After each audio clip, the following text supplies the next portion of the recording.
So this is our final product of lighting the Mr. Bean character.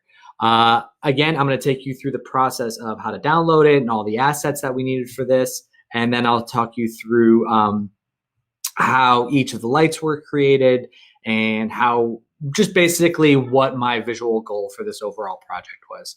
So first off, you can get the Mr. Bean character at the Pixar website. The link is down below here. You can download the model, and you can also go down to the artist's website. It's Bruno Ponte here. You can click his website. You can learn about him. He donated this to the Renderman community, which is very cool. So you can learn about that. And again, the thing that I really like about this model is it comes in very cleanly. All the shaders are already all set up for Renderman. And all you got to do is just click the download link there at the top. The second thing that we'll need for this, that I use for this demo, is an HDRI map from one of my favorite websites, HDRI Haven. It's completely free to use, completely good to go. You have hundreds of different HDRI maps from a bunch of different settings. I chose to use this graffiti shelter just because it was very, very cool. Like, I just think it's got some dynamic qualities to it. It's got some bright spots to it. And as you can see, you can download many different qualities, and it's already been downloaded over 12,000 times, so it's good to go. So once you have the model downloaded, you're going to enter it into Maya here, and this is what you're going to see out of the box. You're going to see the character. You're going to see this ground plane. You're going to see a whole bunch of lights already in it. There's going to be all these display layers, so you can turn things on and off, and you can turn off like the hair geo or the eyes or the faces or the background. And it's all well and good. It actually, like I said, it all kind of works pretty well out of the box. I would not recommend turning off the hair on Mr. Bean. It makes him look even stranger than he already did by default. But for our purposes, we are going to want to delete all the lights that already exist in there because we want to do our own lighting. And we want to just kind of start with just the model. So go ahead and select the lights there and just wipe them out. And now we can start going from here. And this is exactly what we want. So when we open the IT renderer in Renderman, it's just going to be a complete black screen. So what we want to do is, the very first thing that I want to do is I want to create a key light for this setup. So I'm sorry, we're going to create the dome light for the setup. So what we're going to do is we're going to create the PXR dome light that's going to create a sphere all around the character. And by default, it's just going to be white. But what we want to do is we want to map that HDR image onto it as well. Now, by default, the HDR image that you downloaded was .hdr. But the very first time that you add it to Renderman, it'll go ahead and create a .tex file, which will then be used in future ones. It'll automatically do that in the background because Renderman uses TEX files or TX files instead of TIFFs or HDRIs or anything else. Okay, so now you can see this is applied to the background. And it's already driving a lot of the lighting. Like, you can see that the HDRI map has values. The whole point of the HDRI map is its values above 0 to 1. And so you can use those values as secondary light rays that are bouncing back into the scene because Renderman is a path tracing renderer, so there's just light bouncing around. So it's actually reading those bright values from the HDR image and projecting light back into the scene.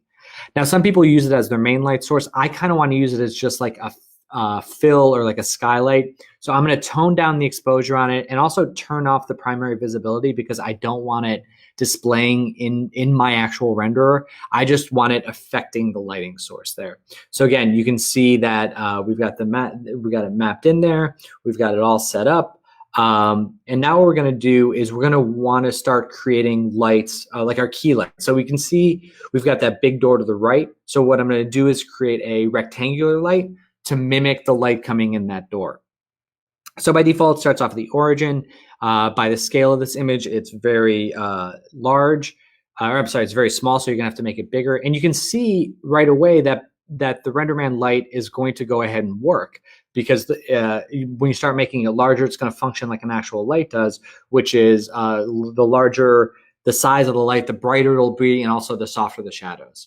What I've done here is I went ahead and started looking through the light, and this will help me kind of place it because, again, we want the light coming in from that screen right side where the door was in the original plate, and we're going to want the light scraping across his face that way. So you can see where, like I use that to kind of roughly put it in a position. Now we're going to want to make it a little bit more door-like, a little narrower and a little wider, just so it kind of picks that stuff up. Now we can start adjusting the exposure on a little bit. We can make it a little bit brighter. The one nice thing about Renderman versus Arnold is that Renderman will automatically by default have some exposure to it. And you can see down here in the refinement category, you can adjust the specular amount or diffuse amount. So I went ahead and took down the specular amount of that light because I was just creating some weird specular highlights in his eyebrows and up in his hair and some other areas. So once we get this window in place, we're going to go ahead and add a little bit of warm color to it because, again, if you look around this scene, it's just like really we're just adding a lot of warm light to the scene because there's warm light coming in. He's surrounded by all this wood. Normally in an outdoor scene, you'd want to add a little bit of blue for the skylight, but in this particular case, we're not really seeing that. We're just feeling all the warmth. So the next thing up is I wanted to add a little bit of a light blocker to this one, or in Renderman, it's called a rod filter. Rod is ROD. It's short for range of darkness, and you'll see what it does here. So by clicking on the light filter in the light, you can create the rod filter, and it creates this shape, this spherical shape. And wherever you position that shape will actually appear in shadow. So you can see it's kind of, what I'm going to use it for is to flank off the top of his head so that you can just really focus in on the eyes and the center of his face. So I'm going to go ahead and just adjust that position and that scale, and you can adjust the edge softness just to kind of cut him off right here at his head so that it really can, again, zero in on his face. So you can see that there. And this is a really quick way of creating a shadow that doesn't require the light to be positioned in a certain way, doesn't require like hand painting a gobo map. It's a really, really convenient way. And like I said, you can kind of just see how I flagged off the ear and the top of the head a little bit just to focus that, that light in a little bit closer in on his eye. So next up, we're going to start to deal with this fill area. So the screen left side of his face, because we're getting the screen right side coming in, but we just want to create some fill light bouncing in there. And we're going to do it two different ways. The first way is we're going to add a plane or some geometry and actually physically bounce light back up into that space. Because again, path tracing software of Renderman is actually going to bounce light around in a pretty realistic way. So we're going to add a brighter, I used the background shader that was already in the scene. And what we can do is you can see as we're angling this, if you look in the preview window in the bottom left there, you can see the lighting on him changing slightly.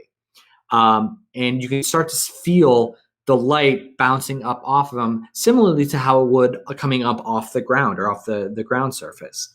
Obviously, we don't want that plane existing in the scene, so I went ahead and shut off the primary visibility so that we can only feel the secondary effects, similar to the background dome. We're not actually seeing it in the shot, but it's still going to influence it. It's still, we just don't want it to like cast shadow or receive shadow or have any sort of primary visibility.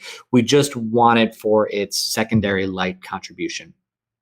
And once you get into place, you can kind of angle it the way that you want. You can scale it. You can even change the color of it. You can do all kinds of things to this bounce card to really refine the look of it and get it exactly where you want.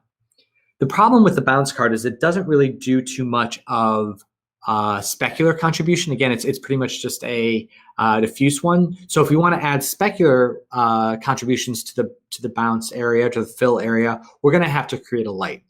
So what I've done is I've created another rectangular light, which is the common light source for Renderman. And we're going ahead and rename it fill light so it doesn't get mixed up with our key light. And again, we just want to increase the exposure.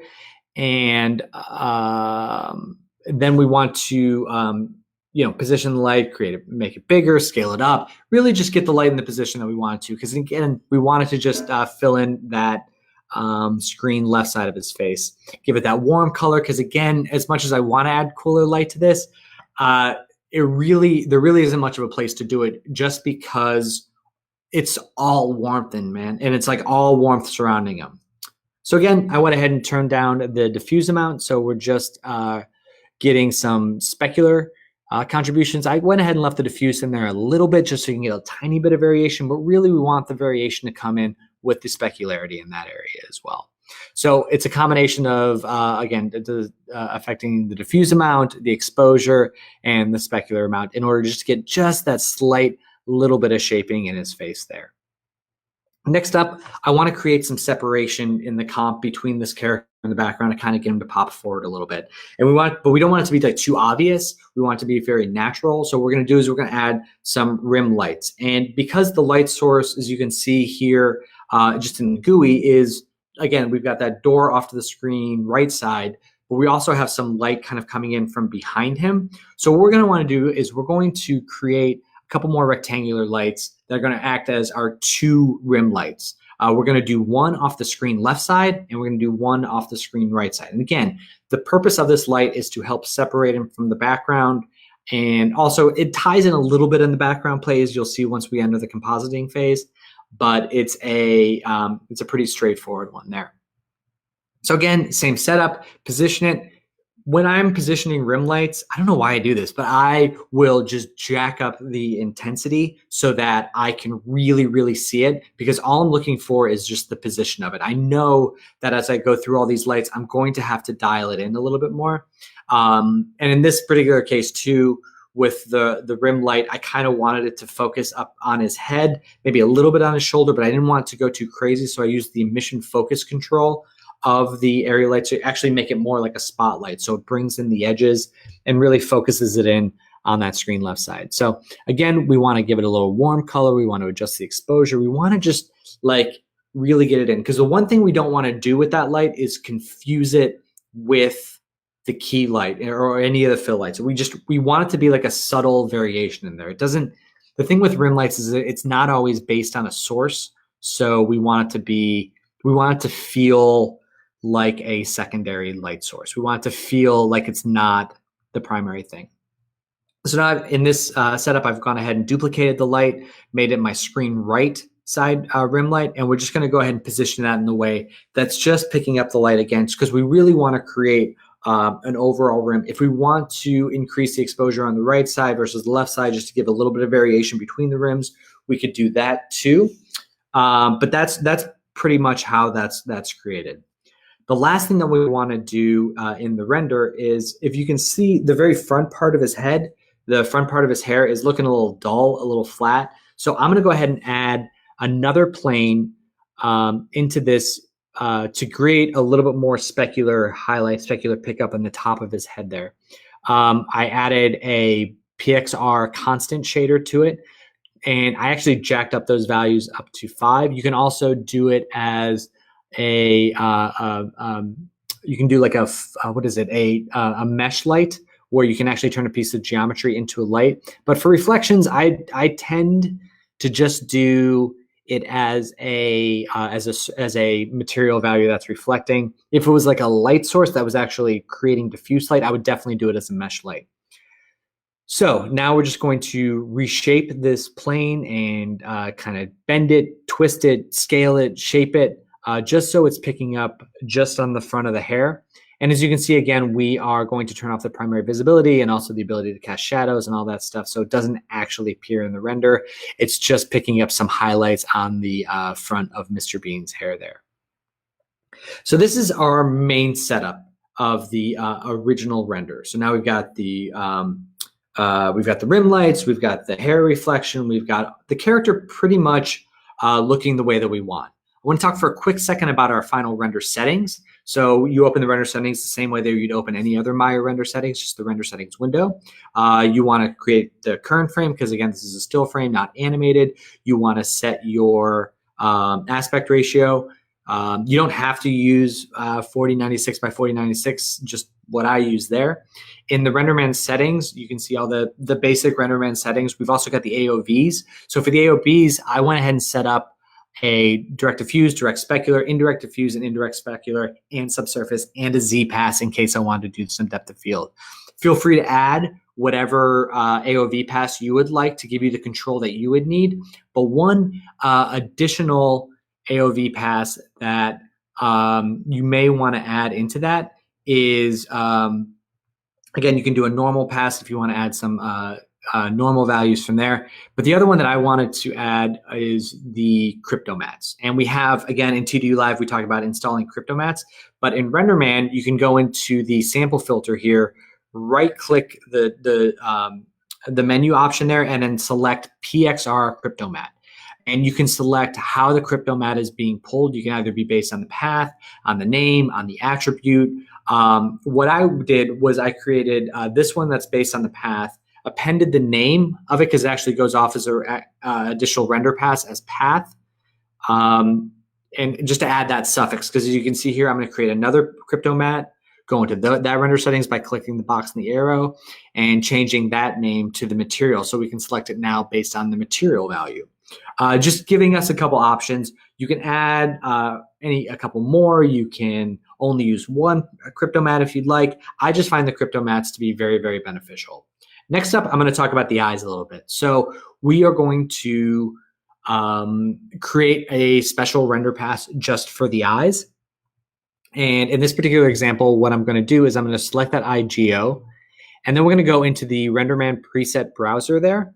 And you're going to see we've got all these different metal materials, and you can actually grab a bunch of different ones. There's like metal materials, rubber materials, composite, glass. Really good place to start on a lot of the material values. So what I did was I just added a chrome ball to mine, and I imported it and assigned it to that geo and used that as the basis of creating a reflection map based on the eyes. So I went ahead and adjusted it a little bit. We can see now we've got some chrome eyes. And what we are going to do here is we are going to go in and turn off all of the geo, so that, because in the render, we don't want the face, the hair, anything appearing as its primary visibility.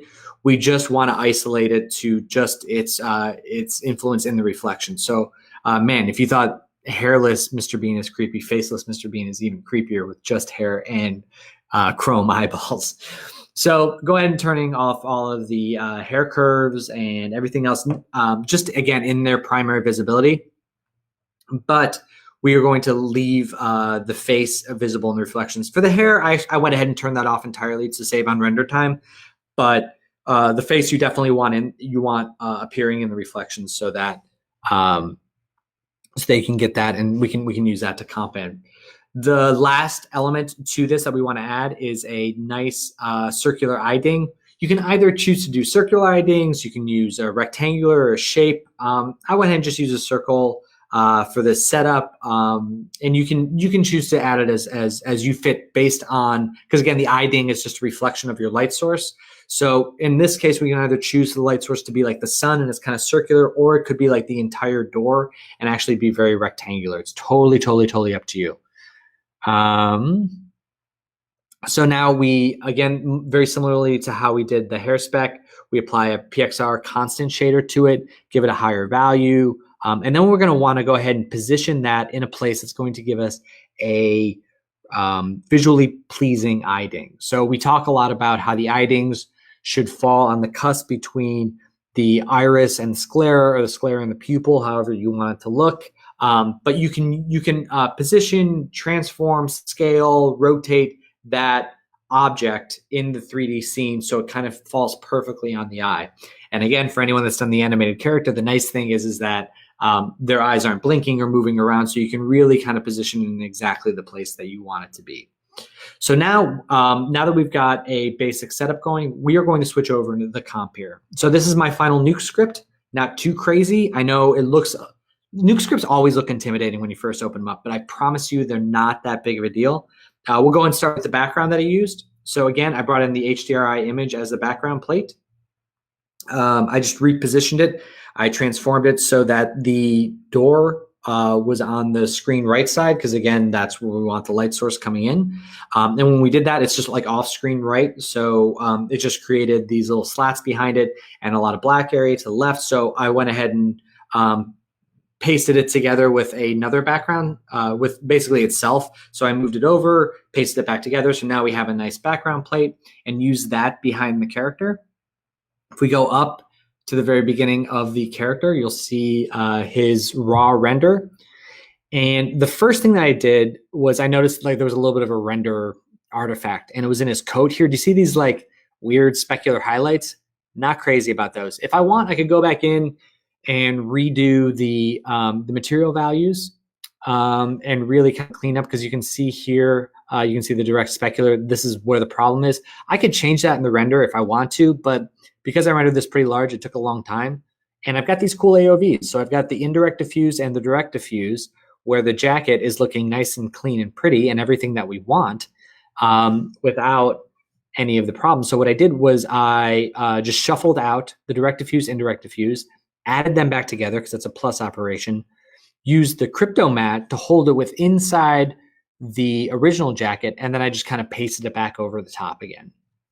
So you can see the before and after here of the jacket. And I added this grade node in between just to brighten it up a little bit for a little bit of a better appeal. Then going down here, you can see, I'm just going to take you kind of through step by step. This was just a minor color shift there, made it a little brighter.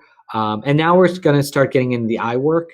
So again, this is the crypto mat that renders out. It's just a blackness, but when we add the crypto mat node in Nuke, you can start to see that we can isolate certain areas. So isolate the eye and then drew a roto around the eye.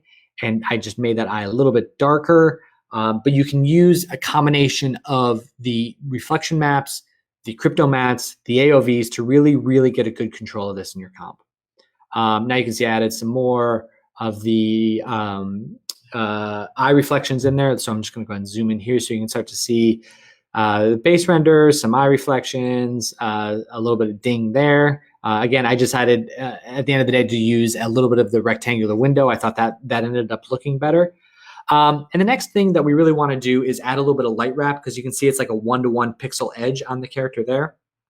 So, and it actually works better over the bright area. So you can see just a little bit of light wrap, especially on this screen right side. Watch around his ear here before we turn it off and on. So we just really want to bleed those edges so the character really feels like it's part of the background. And again, when we're doing these headshots, I generally like to blur the background out so it's not too distracting, so the focus is really on the character. And then we talk about this a lot, so it's just adding a little bit of light glow to it, blurring out the original background, screening it back over top of itself. So it's just like adding a little bit of glow. I went ahead and adjusted the dark values here. Just did some color grading, some additional glow work. I added some vignetting around the outside. And then the final step was I just shuffled it out as a white alpha channel. So it was a nice clean alpha out the back end. So now you can see, again, when I first looked at the original Mr. Bean character, I thought they looked pretty cool online, and I still do. I just like what we've done more. I think it's warmer. I think it's, I'm proud that it's, matching his hero color a little bit more. The original one, it was kind of like dirty around the face there, but yeah, and I'm really happy with the outcome. That being said, I know for sure that you all can do better than I can. So that's where the challenge comes in.